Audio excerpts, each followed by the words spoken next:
Today we've got a great revenge story against a horrible teacher. We'll get into that in a bit, but first, card go bye-bye. Once, at a hotel, I put the Do Not Disturb sign on my door before going to bed. At 7 a.m., there was a loud knocking from the maid wanting to clean my room. I told her it was too early, but she told me I was checking out that day, and the hotel was completely booked for the next 2 nights due to some sort of local event. I told her I wasn't ready to check out, and intended to sleep for another couple of hours. The sign on the back of the door, and I pointed it out to her, said, "Checkout time 11 a.m. More knocking around 8 a.m., waking me up. Same maid telling me to hurry up since she needed to clean the room. I told her with a degree of annoyance that I was not checking out for another couple of hours. The next time she knocked, a few minutes later, I didn't answer. Loud banging, and then she unlocked the door, but the chain on the inside kept the door from opening, and it let her know that the room was still occupied. I immediately called the front desk and was told that checkout for that day had been changed to 9 a.m. and that I had been informed of that when I checked in. That was not true when I said so. The reply was that if I were not out by 9 a.m., I would be billed for an extra night. I called their bluff, saying that if that were the case, I'd simply stay the extra night, since they were charging me for it. We came to an agreement that they would give me an extra hour and I would check out by 10 a.m. I would have been out earlier, but the maid started banging on the door at 9 a.m. telling me to get out. She actually told me to get out. She was waiting at my door when I walked out at exactly 10 a.m. and she immediately rushed inside. I wheeled her cart outside my door to the elevator, rode down to the parking garage, and pushed the cart about 10 feet away from the elevator against a wall. Then I went up and checked out. And yes, I know the maid was doing her job, but 7 a.m. is very early, and after telling her I wasn't ready, she came back twice and woke me up. She was very rude when she could have asked me nicely or explained the earlier checkout time for that day. Honestly, it just sounds to me like that maid is somebody who just does not get paid enough to care. I don't blame OP, I completely understand them being upset at the maid, but also on some kind of level, I kind of almost feel like it's shooting the messenger. I just want to go out on a limb and extend an olive branch and assume that the maid's insistence is because somebody else is breathing down their neck, insisting they kick the people out. JBates9813 wrote, "I believe it's actually a crime for them to try to remove you from a room early, including trying to enter an occupied room without permission. Probably would have been an overreaction, but if you really wanted to get ultra petty, could have called the police. Made a scene, etc. I'm sure the maid was following orders, but both her and any manager should have been pursued with charges, if possible. That would be ultimate revenge." Also, hi, I'm Steven, and if you guys enjoy awesome stories of revenge, it would be amazing if you left a like or left a review if you're listening to my podcast. That said, our next story is Honk, and Down You Will Go. This happened a couple weeks ago. I was returning home on my motorcycle. As I was passing through a narrow road, there was a car who was honking at me to give way. Since it was a narrow road, I had to be careful and slowly shift to the side. But this impatient craphead was honking profusely, which irritated me. Since I drive through this road daily, I knew that up ahead was a massive pothole due to pipeline maintenance work, so I decided to move to the side to avoid it. This made the car speed up and hit the pothole. The bam sound that the inside of the car made was like music to my ears. Hey, honestly, as long as the only thing that got hurt was maybe the car, I say this is a great revenge story. Dinko from the North wrote, "The sound it makes in my mind plays a symphony." Our next story is Uptight Church Members. This occurred about 15 years ago at our previous home in another state. The backyard butted up to the parking lot and entrance to the local Church of the Nazarene. We had an in-ground pool installed in the backyard, and the uptight and mostly boomer-aged congregants didn't like that me, my wife, kids that still lived at home, and young grandkids would be swimming on Sunday mornings or during the midweek evening service. It devolved into a property line dispute, and I said, "Fine. You want to freak around and possibly try to have me pay for a boundary survey and legal fees? Here's my answer. We put up a temporary 10-foot-high privacy fence, far enough away from the disputed property line, and we had a very talented friend of ours paint risque Renaissance-style nudes without the fig leaves on the side of the fence facing their church. They went absolutely bat-crap crazy. They threatened with a civil lawsuit, but never followed through. When they finally had a survey done, it was determined that about 500 square feet of their parking lot was actually on our property. They had similarly encroached on the property line of 2 neighbors as well. I then notified them that they would need to start paying rent for that portion of their parking lot, $500 a month. They paid for 3 to 4 months before reconfiguring their parking lot to actually conform to the property lines of my neighbors and us. We bought our present home about a year or so later when a better job was offered out of state. As far as I know, the fence and artwork are still there today. I imagine the 10-foot privacy fence probably adds some kind of value, but I wonder if the Renaissance paintings actually add any noticeable value to the house. I would be almost curious what an appraiser would look at that and say. Would they say, "Oh, that's just way too tacky to have on your house, that's going to hurt the price"? Or would they say, "These are some fantastic Renaissance paintings without the fig leaves. This is only more money"? Large Client 6024 wrote, "My mother's grandfather was a Nazarene, and my mother grew up with him in the household since she was a baby. His wife died, and Grandpa moved him into their home, making Great-Grandpa the head of the house. He was so narrow-minded, he made the Baptists look liberal.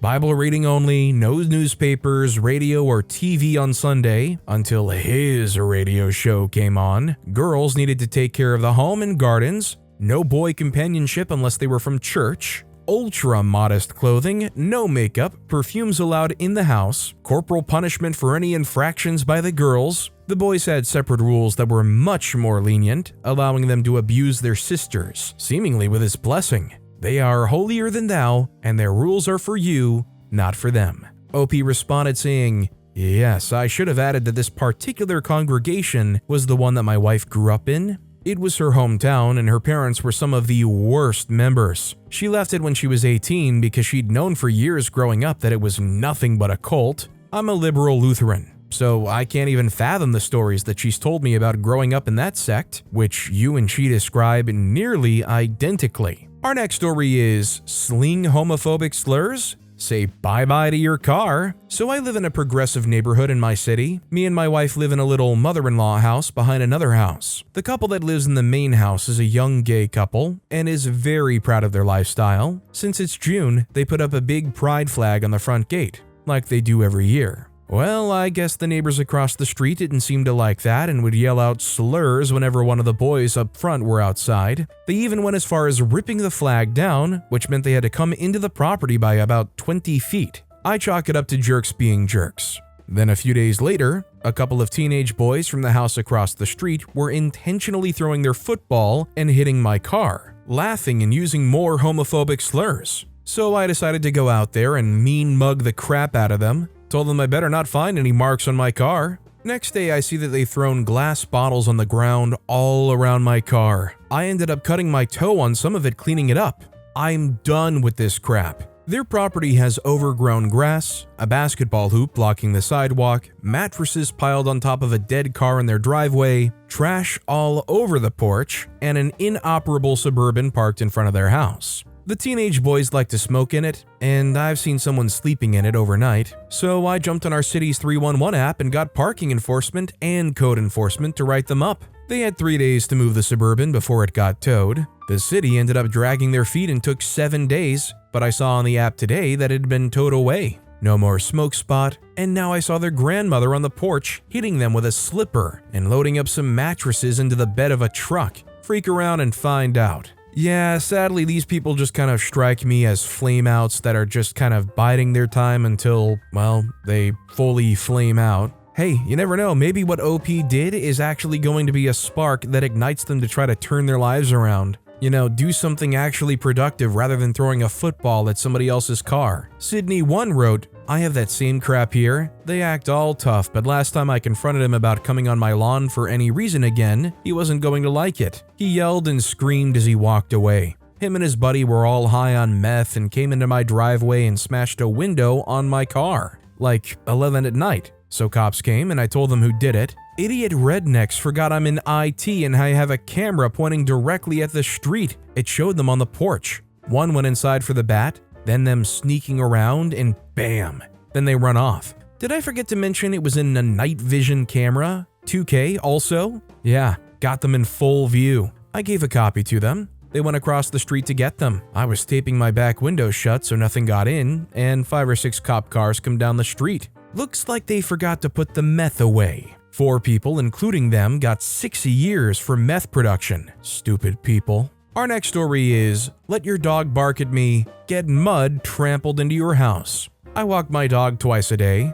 There's a narrow laneway between my house and the park. Unfortunately, there's a big dog whose yard is on the laneway, and he always runs up and down the fence barking at us. While I have trained my dog to ignore the barking dog, it is still very annoying. The owner makes a feeble attempt to stop it barking, but is largely unsuccessful. I try to making friends with the other dog by giving it treats, but it still barks at my dog and runs up and down the fence. Having spoken with the owner, I know that this dog carries a lot of dirt and dust into their house on its long coat. These days, I mostly avoid walking down the laneway, instead walking the long way around on the road to the park. Except when it's been raining. On those days, I purposefully walk my dog down the laneway. The barking dog has worn a dirt path around the fence line, which turns to mud when it's been raining. I can only imagine the mud that it carried back into the owner's house after barking at my dog. Shoot, I have a couple of dogs, and even when it's not muddy outside, it's unbelievable how much dirt they carry into the house.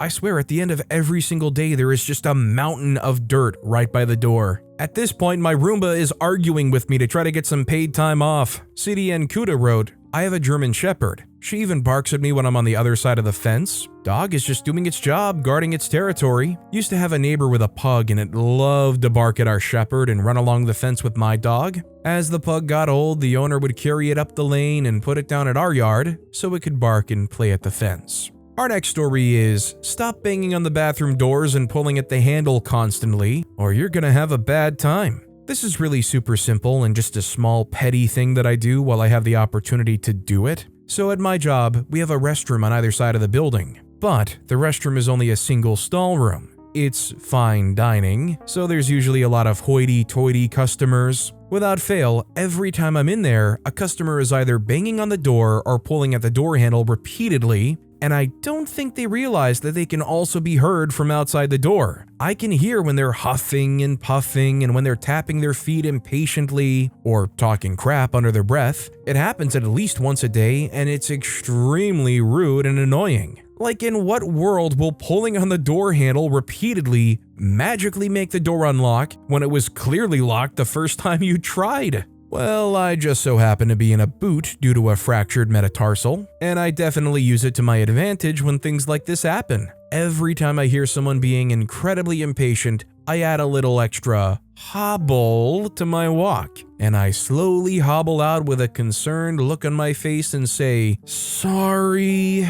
9 out of 10 times, I can physically see that they feel bad, and they usually switch up their attitude and say, oh my god, no, you're okay. And I secretly hope that they continue to feel bad for the rest of the night about banging on the door, talking crap, and pulling on the handle when an injured employee with slow mobility was in there. The amount of sympathy you can actually get just by having an ankle boot on almost makes you want to go mildly roll your ankle intentionally. Actually, you know what? I've thought further about this. I don't want to roll my ankle. I've been there before. I've been in the ankle boot. I've walked with crutches. I think I'll just deal with the crappy entitled person. Madhouse wrote, holy cow, this exact scenario happened to me. I had surgery on my knee and had this stiff walking cast / boot thing so I couldn't flex it. I'm in the bathroom at a hair salon, which is one room that is also the changing room. Customers take off their tops and put on a waterproof smock so the water, shampoo, and any other hair product doesn't ruin their clothes. There's hooks to hang up your tops, shirts, blouses, tunics, etc. Repeated pounding on the door over and over. I keep saying, not ready, and they keep pounding. Lady is yelling that she's going to be late for something. I repeat, I'm not ready, and this doesn't change her frantic actions in the slightest. You can just let me in, she yells. Not ready, I reply. This is going to go on for a while. Finally finish up, flush, wash, dry, and hobble over to the door with my crutches. I open the door. Well-dressed, well-made-up rich lady, and she starts to rip into me until she sees the crutch and then my cast. Her face changes from anger to annoyance to frustration to embarrassment, and back to anger again. You could have said you were on crutches, she yells. Would you have acted any different, I growled, and hobbled past her self-important butt. Our next story is Revenge on Dad Who Tormented His Kid at My Work. I work at a place that has a big slide for guests of all ages. Part of my job is to assist people getting into the slide. One dad brings his kid that must have been 6 years old and he clearly does not want to do the slide. He forces his son to sit at the top, holding him in place while he cries for his mom, saying he doesn't want to do it. I kneel to his level and try to tell him it's not scary and that he doesn't have to do it if he doesn't want to. The kid begins to tell me that he doesn't want to push and wants to pull himself down. His dad completely interrupts, speaks over him and me, saying he's going to push him down. The kid obviously freaks out again and starts crying. Everyone around is clearly upset with how the father is acting. All the while he's smiling at us like, "Huh, kids, right?" As if we were on his side. He eventually lets his son back off and take the stairs while he takes the slide down. Just as he starts taking his phone out to record, I give him a massive push, and he is clearly startled and frantically tries to hold onto his slide carpet. Small revenge, but dang, it felt good to shove that guy down a big chute to get him far away from me. Now, I don't know why, and this may be a niche reference, but reading this story, the only thing oddly enough that popped into my head was the movie A Christmas Story, where Ralphie's on the slide talking to Santa, telling him he wants the Red Ryder carbine action 200-shot range model air rifle, and Santa just goes, "You'll shoot your eye out," and boots him in the face down the slide. I know it's really just not relevant at all, but it's what popped into my mind. Honeybee75 wrote, "Reminds me of a trip to Dollywood we took. Not my favorite place, but we had family who wanted to go. Spent the day doing all the kiddo stuff and decided to hop on a new coaster for a ride by ourselves. There was a mom, kids, and grandparents in front of us in line. The little boy was terrified of riding the ride. I mean, screaming and crying, begging not to ride. Mom kept refusing to let this poor little guy opt out and laughing at his histrionics. After about 45 minutes of this, we get to the front of the line. They made an announcement that they had a mechanical issue to address before the next load of people got on. About 15 minutes later, they announced that they were going to close the ride early. Man, you should have seen that little boy light up over the fact that he didn't have to ride. I understand teaching your kids to the new things, but the only lesson learned that day is that that poor kid can't trust his mother. Parking Restaurant 2 added, "When my son was a child, we were at Busch Gardens. We had stood in line forever to ride a roller coaster. When we got to the top, he didn't want to ride. He was too scared. So we turned around and walked back down. We were disappointed we didn't get to ride, but we didn't force him to do something he was afraid of. He never liked amusement rides as a kid. He's now married and his wife loves coasters and amusement rides, so they go all the time. Go figure." Our next story is Block My Way, Get Nudged. I had a funny encounter about 5 minutes ago. For context, I just needed to quickly walk to another gate at the airport right now for the third time, with my 1.2-hour flight already being delayed by an hour and a half. So I used one of those horizontal escalators at the airport, like a 50-meter long treadmill, whatever they're called. I'm not a native speaker. Mine was the one on the right, and to my left there was another one going in the opposite direction. The usual setup. When I was nearing the end of my treadmillator, I shall call them this from now on, I was going to step off, obviously. From the right, there came a guy, apparently also in a slight hurry, about to enter the treadmillator to my left, going in the opposite direction. He had to pass my exit to enter his treadmillator. That gentleman decided to cut across my landing zone so very close, he left me virtually no space to step off. Oh, and he was pulling a trolley suitcase behind him, of course. So since I was not in the most tranquil mood anymore, and that gentleman forced me to freeze mid-stride, I stepped off my treadmillator, giving his rapidly pulled along trolley the tiniest little nudge with my left big toe. Mind you, I did not in any way kick his suitcase. It was a gentle nudge against the wheel, nothing more, but if you walk swiftly, you of course notice when your trolley makes a little sideways jump, even if it just jumps 5 centimeters. He said, "Hey," in a rather annoyed voice, but I didn't even bother to turn around and look at him. I just proceeded in my direction, acting as if nothing happened. Take-home message: if you leave me no space to step off a moving belt by cutting my path so close, prepare to have your walking rhythm ever so slightly disturbed. I mean, it's not like this guy really can be all that shocked. You're in a crowded place, you cut somebody off on a moving track. It's not like it's all that hard to figure out what just happened. Corporal Slicks wrote, on a side note, pretty sure they're called moving sidewalks, but I think treadmillator should become the new name for them. Our next story is Housemate causing problems, so I return the favor. My housemate is trying his hardest to have me evicted, making false allegations to the landlord and crap, so instead of resorting to violence, I needed another outlet. I signed him up to things with his name, number, and address, including but not limited to 12 months Scientology membership, a visit from some friendly Jehovah's Witnesses, on the mailing list for tomorrow's world cult, scam sites that you call all the time, insurance quotes by phone, mortgage quotes by phone, loan quotes by phone, debt consolidation by phone, text competitions. It's petty, but it's better than violence if you need an outlet instead of letting it eat you up or you explode. I still have to live with him. Might as well have some fun. Is there any way you can get your enemies in contact with the "we're contacting you about your car's extended warranty" guy? Now I think if you can do that, you're really onto something.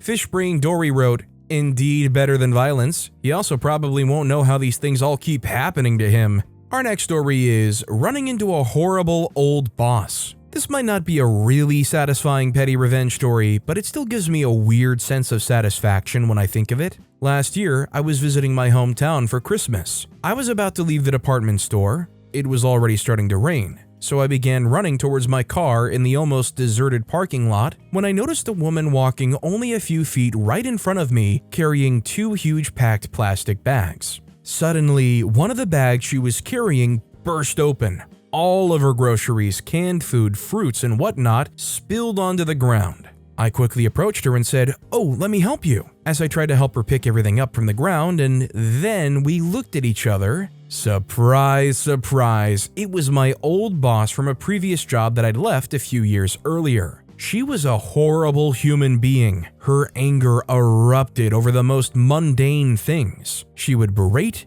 tell you off, and call you names in front of everybody. We were clearly overworked because she gave some of us more workloads than what we signed up for. Last I heard, she got suspended for a series of acts of gross misconduct after employees had started filing some complaints against her to human resources. Glad I left that toxic place. As soon as I saw that it was her, I immediately let go of whatever I had in my hands and started walking towards my car instead. I saw the recognition in her eyes as she begged me to help her pick up her groceries. She then started cussing me out. I just laughed in her face and said, "Good luck." I mean, that's pretty rough. I feel like even if I were in that situation, I would turn the other cheek and just help them out. I honestly think I would be too ashamed if I just dropped everything and walked away right then and there like that. I mean, this would have to be somebody that I really despise to do that. Bakatari wrote, "Dang, that's harsh. It's got to hit her especially hard since she realized your first instinct was to help a stranger, but your final instinct was to not help her." Well played. I've got a few people I'd love to be able to do this to. Our next story is horrible teacher gets his comeuppance. In junior high, I had a wonderful homeroom teacher, female. She really cared about every student. She wasn't afraid to demand good manners and integrity from us. On the other hand, in high school, I had a horrible homeroom teacher, male. He badgered female students to tell them about their sexual fantasies. Once, he called me for a private discussion and told me that everybody in class hated and despised me. It turned out not to be true, and much more. In short, a real daisy. One of the joys of finishing high school was getting away from him. Years passed. I kept in touch with my homeroom teacher from junior high. My husband helped her with technical stuff around her home, and our daughters treated her as an honorary grandmother. A year after she passed away, the teachers wanted to hold a memorial meeting for her, inviting teachers who had known and liked her, as well as any students who wished to come. They wanted to do it in the school in the afternoon, but the principal refused, so they asked me, and I gladly agreed to host it in our large living room. I arranged the room nicely with photos of her all around. One of the teachers hung a notice about the meeting in the teacher's lounge at school, giving the time, our name, and address.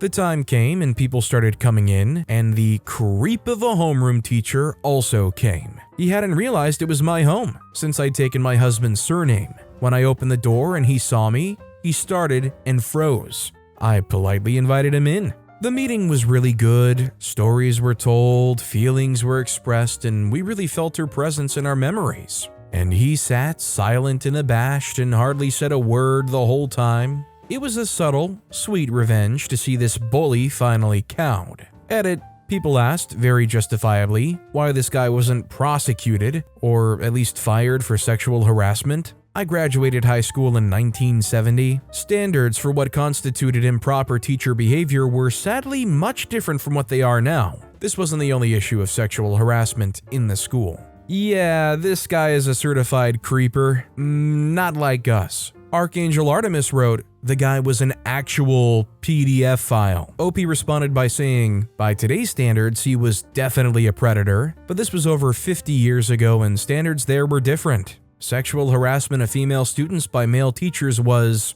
if not common, at least not rare. And any student who complained was considered inappropriate and oversexed. Today, the kind of behavior that was normal then would have been censored and the teacher suspended and sent for training, if not fired. Our next story is Little Victories. So my husband always tells us that it's all about little victories. The people that you're getting revenge against don't need to know it's you getting the revenge. You can get satisfaction with little victories. Here's an example of one of his little victories. One time when we were on a 3-month temporary deployment in the army, we were told that my daughter and me could stay in the on-post lodging with him since we were all on our way to the next assignment. For some reason, the army changed their mind and said we couldn't stay with him in his room in the army lodge. We had already set up my daughter's crib in the room and figured it wouldn't hurt anyone, but the maids for the lodge were really mean to us. They went out of their way to make us uncomfortable. One time I asked to borrow a screwdriver for the crib. They told me no and laughed. So I got a little attitude about them being so unfriendly. Then the next time I went to the desk for something, the girl at the desk called everyone over and said, "There she is," and they all laughed. Then they actually turned us in for camping out in my husband's room. We were told that we had to move out. It was so strange why they disliked us so much. We had to go rent an apartment and rent furniture for the apartment since our household goods were already on the way to the next duty station. So when we moved out, my husband peed in a cup and poured it on the carpet in front of the maid's door. I was disgusted. He was satisfied. All he said was, "Little victories," and we walked out. With how much those maids and staff stink as human beings, that pee-soaked carpet might as well be right at home for them. Our next story is Crappy Neighbor. Lived in one of those new subdivisions with a dozen mailboxes on a wooden beam with 2 posts. The contractor had placed it on the corner of my property, but on a street that was very steep. The mail carrier left us all notes that they would stop delivering if we didn't move the mailboxes to the other street that was level. One night, a car hit one of the posts, so me and a neighbor agreed we should fix and move the mailboxes. It was a Saturday, so everyone saw us, but nobody offered so much as a word of encouragement. As soon as we were done, they all started criticizing where we placed it. The height, everything. The most vocal was a guy who worked the midnight shift with his girlfriend and complained when my dog barked at his dog that he allowed to roam the streets while they slept. My dog was inside a fenced yard and this guy thought I should block off my dog's view of the neighborhood. I had specifically made the fence so my dog could look out, but his complaining about the mailbox from him was the final straw, so one day I took my pop rivet tool with me to get my mail and riveted this guy's mailbox shut. It took him a month before he removed the rivet. I'm just kind of worried for the safety of the dog. It's one thing with cats, besides the fact that they kind of wreck the local ecosystem. They're kind of like made to roam around, but letting your dogs just willfully roam the neighborhood, I can't tell you how sad it makes me feel to be driving somewhere and see some confused dog running up and down a street. It's not nice when you have to either hop out and help them or continue driving to where you've got to be, praying that nothing bad happens to the poor dog. Rude Revolution 2662 wrote, "Not to be that guy, because I love dogs, but if his dog is roaming and it's an issue, call animal services. That's not safe for the dog. Sounds like it's only a matter of time before that dog gets hit by a car or something else bad happens." OP responded saying, "This happened decades ago." Rereading this reminded me of another thing this neighbor did. He hired a company that installed a natural rock retaining wall. Apparently he didn't pay the contractor, because one day I came home and the company is there with a crane pulling the washing machine-sized rocks out of the wall and taking them away. The dude literally had his retaining wall repossessed. But with that being said, that's all the time we have for today. Now, if you want to hear another awesome revenge story, check out that video on the left. Or if you missed my latest video, check out that video on the right. That said, I'll see you all next time with some more stories.